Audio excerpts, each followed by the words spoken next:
Hi guys, Kaycee with the Hops Crew here today, and it happened last week. Two of our kiddos got up on the wrong side of the bed. I'm sure that a lot of you have experienced this, and we, having 7 kids, experience it quite often actually. So what do I do when a kiddo gets up and obviously they are not in the mood to cooperate with everyone? So that's what I'm going to talk about today.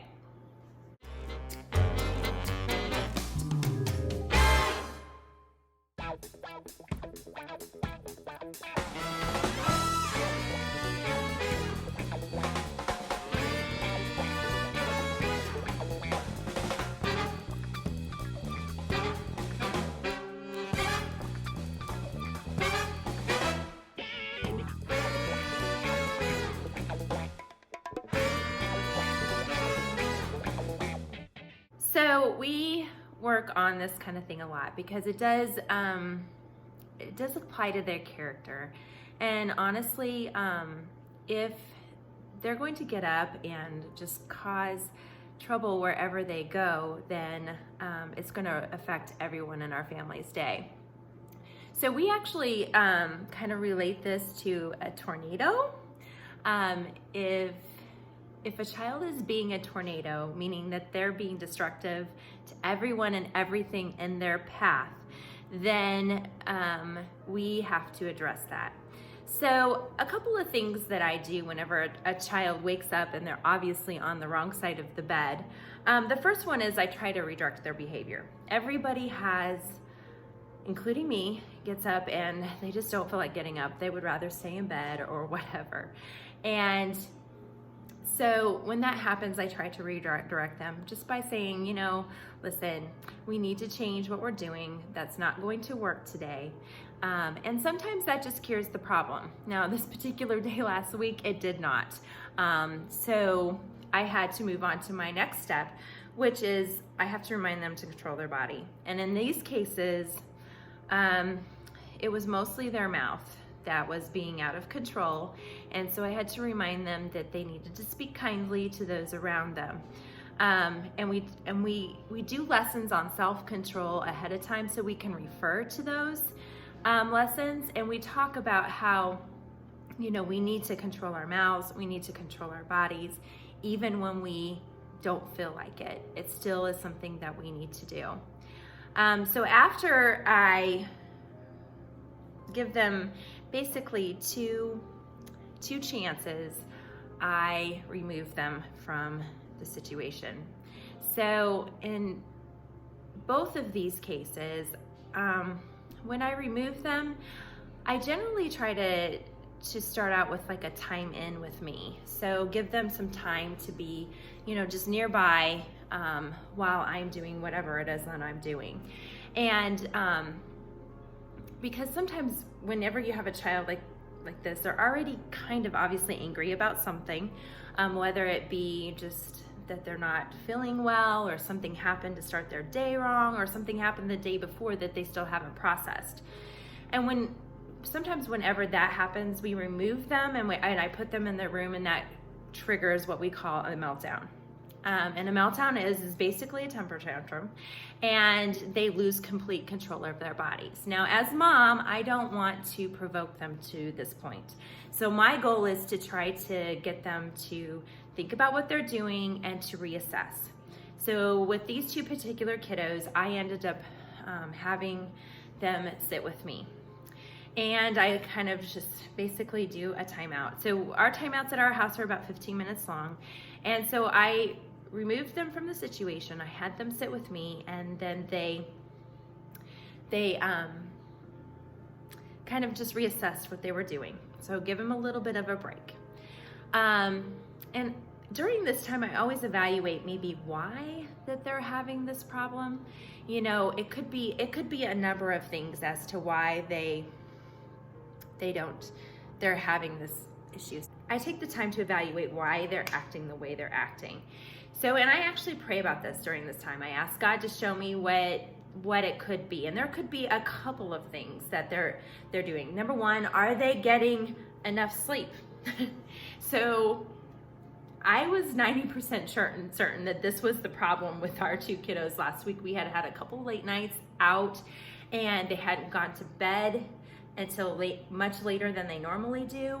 And then they had, I hadn't adjusted the get up schedule, the time to get up. So they obviously had, a lot less sleep. And I was pretty sure that they were just kind of worn out. So that's I always rule out physical issues first. So I always think, is there something physically going on? Are they not feeling well? Are they getting enough rest? That sort of thing. And if I am certain that they are, then I move on to my next steps. My next steps is, have we changed the schedule? So am I requiring them to go to bed later, or am I requiring them to get up earlier? Are they having to put any more effort into anything? Is there schoolwork? Have we changed anything there? So we just kind of look at the changes that have occurred in their life. Another thing is are they more physically active than normal? So if they've been doing a lot of playing outside or a lot of running around, that sort of thing, is their physical activity increased? Because that can cause fatigue as well. So I kind of look at that as well. And then sometimes I think at every age, there's just growing pains. So they're getting used to being a different age. They're getting used to the responsibilities that different age requires them. And growing up is hard. I mean, we all know that. So that's something that I consider as well. So as they're sitting in their time out, I'm thinking, and I'm praying and I'm asking God, please tell me, please show me what is the problem. And then I kind of talk to them about what I think. Well, first I ask them, and sometimes I get an answer and sometimes I don't. Okay, so if I get an answer, then hey, my job's a whole lot easier. But if I don't get an answer, then I kind of just explore with them kind of what I'm thinking and see if they maybe agree. And so in this particular case, I need to talk to them calmly because usually after there's been a morning of tornadoes, I'm not calm and they're not calm. So I have to demonstrate my own self-control to them and share with them maybe what I'm thinking is the problem. And then I give them a second chance. So I give them a chance to correct the problem.